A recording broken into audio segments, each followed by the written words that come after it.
Some people will go up to George and say, "Oh, I love the solo on Taxman" or something like that. And they go, "No, that was Paul."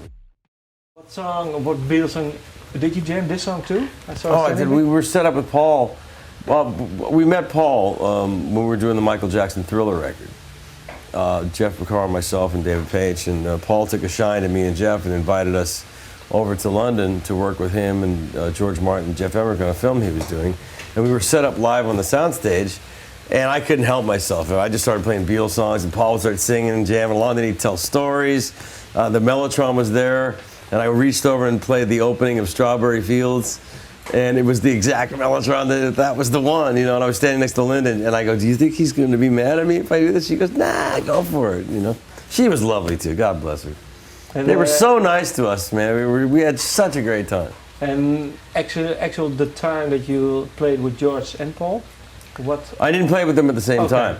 I had, years later, after the Paul experience, you know, we had gone back to L.A. and then Jeff passed away, and like we did this tour, and I was single at the time. I went out to a nightclub in Hollywood called The Gate. It's not even there anymore. And somebody told me George Harrison was there. I was like, "You got to be kidding me! Like I got to meet George Harrison." This has to be 94, 95? 92. 92. And it was the fall of almost Christmas, 92. We had just come back from 3 months out on the road after Jeffrey died. You know, we were all cut up. We were having a special tribute concert for him at the amphitheater in L.A. Donald Fagen came out of retirement. This was before Steely Dan got back together again. This was Boz Scaggs, Michael McDonald, David Crosby, James Newton Howard, Boz Scaggs, who else? Michael McDonald. Oh God, I'm drawing a blank. Eddie Van Halen came out, and then I heard George. Just happened to be out at this bar, and George was there, and I asked the security guard, "Hey, could you see if I could just say hello and just thank him, you know?" And apparently he went back and asked George. George said, "Yeah, I've heard of that guy," which I was completely blown away that he even knew who I was. And I went back and I sat down with him. And I just started to tell him, I said, "You know, I know you probably heard this a billion times, but I really, from my heart, just have to say, you changed my life, you know." And what did he say? And he was so gracious and so kind. And, you know, and he took a little shine to me. I mean, I sat there for the whole rest of the night just kind of making him laugh. We were, you know, I got past, you have to get, when you meet a hero like that, you got to get past going, "Oh, the Beatles, yeah." You know. I just said, "I just thank you for changing my life. I'm sure you know you have." And see, the thing is, some people will go up to George and say, "Oh, I love the solo on Taxman" or something like that. And they go, "No, that was Paul," you know, or no, they get the wrong. Paul played a lot of solos. Other people, or "I loved your solo on Gently Weeps." They go, "No, that was Eric Clapton," or something. So like I knew all the ones that he really did. You know what I mean? And I made a point of just mentioning the ones because that was the one that changed my life. I said that was the one, and that was him. And he was like, what "Oh, that was." What was the one? I Saw Her Standing. Oh, sorry. Yeah, I mean, because those records were cut live. Yeah. You know, imagine that.